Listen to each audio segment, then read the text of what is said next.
it's almost impossible, I think, I mean, certainly for some genres. I mean, how the hell should heavy metal turn into something new now? Because I listened to it for 20 years in a row. I mean, there's nobody is going to change that anymore. They haven't changed that in a while, and it's getting pretty boring, I gotta say. You know, I mean, I don't know. And me personally, it's like I don't want them to be. And I want my metal. When I this image too, it's like I want my metal to be like face paint, the whole giant gauntlets. That's metal. I'm fine with walking into a room, seeing all that. I don't want to see a guy with a beard. I don't want to see a pretty little kid. You know, I want to see a giant like elfin troll demon thing. Then I'm like, okay, that's cool, fine. It should be like Metalocalypse all the time. Ellos no te aprecian. Yo no te veo en MTV. With too many fans, who's the top for?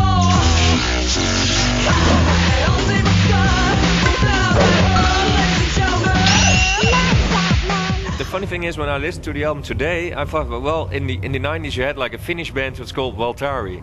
You ever heard of it? Because it has really something. I mean, it was 1993, so the sound and all the technical stuff, etc., was a little bit outdated if you listen to it right now.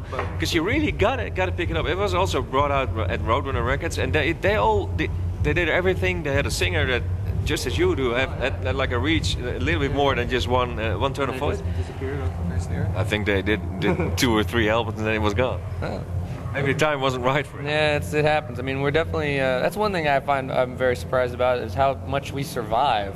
Like we're like cockroaches. We never go away. I don't know what it is. Yeah, that's maybe because you don't want to get so much out of it. Yeah, I mean, well, you know, we realistic. Yeah, we just want to enjoy it. We just want to enjoy ourselves, you know, whether it's on stage or looking at a product and going, oh, I made that and it looks pretty cool. I can take it around and go like, I made this, and you know, I don't feel stupid about it, you know.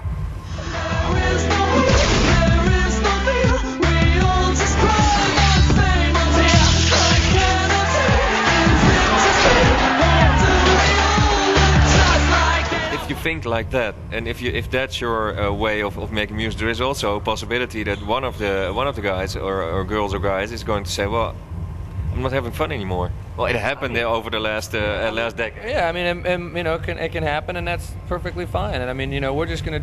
The one of the best things about this band is the fact that, you know, I started it with my friends. I didn't say I need a guitarist. Let me go get some guy and I want to punch him in the face. You know, I was like with my friends, and I was like, let's do something. You know, let's have some fun. You know, so that makes life on the road and, you know, life behind the scenes and life and creativity and all that stuff so much easier, because, you know, if someone's watching a movie, chances are I want to watch that movie. If they're playing a video game, chances are I want to play it against them. If they're reading a book, I want to know all about it, you know. And the same thing happens on stage, and the same thing happens with suggestions, you know. I mean, you know, we disagree, but it's always a sort of a creative disagreement, you know what I mean? It's never, you know, it's never like, you son of a bitch. You're old enough to not really change your development. I mean, if you're 16 and turning into 17, you can be completely different. But right there's a discussion. If I don't like some snare drum and Steve does, no one's going to punch each other in the face and throw a guitar. I'm out of here, you know. No, people are like, well, why? You know, it's constructive criticism both ways. So I think that's very helpful in making something very different and kind of bizarre. Might also be the fact that you guys are using your brains. Yeah, that helps.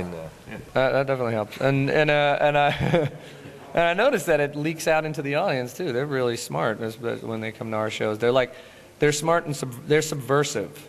Yeah. Is what I like to say. They thought about their position in society, etc. Because if you don't think about that, you're going to the Backstreet Boys.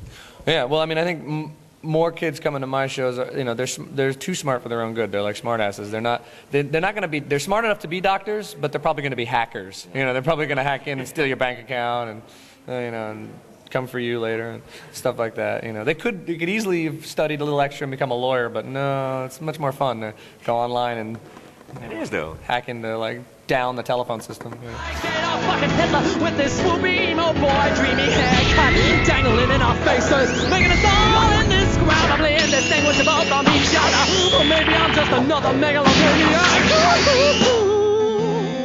One more thing. How many times a year are you back in New York?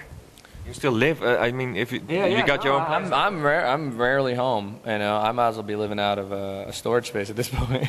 You know, I'm rarely home, but when I am, you know, I try to sleep before I hit the road again. Because the last few times I was there, I had a feeling that New York is changing into a strange direction. Yeah, let me tell you, it ain't Taxi Driver.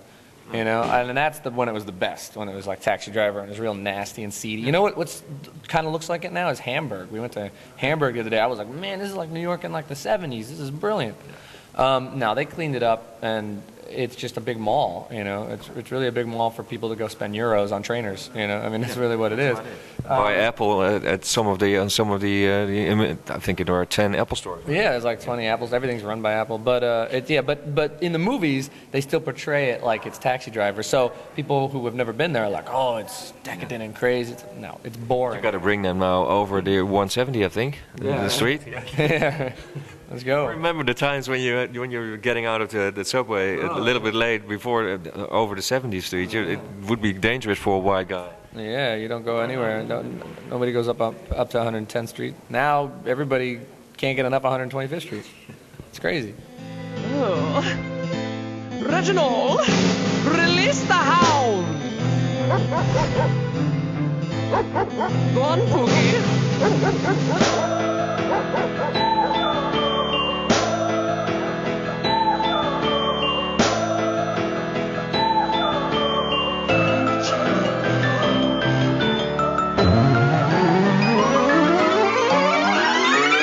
What are you guys going to do now? Because as from April, I think Australia is up. I think we got touring, man, and in other parts in the of summer, world, in other parts of the world, probably festivals in the summer or something. I mean, I like traveling the world. It's fun. That's a very nice plus, and you know, free trip, and I get to see it. And what pace are you guys releasing albums? Because there was 5 years between If and. Whenever we want, we kind of set our own schedule, so that again is like, you know, I get to kind of. Can we next week? Would it also take 10 years? Tomorrow, I could see you in a couple of decades. Okay, great guys. Well, enjoy your show tonight, and thanks for doing the interview. Thank you, man. Thanks a lot. ¿Dónde está todo el dinero que me debes, ladrón?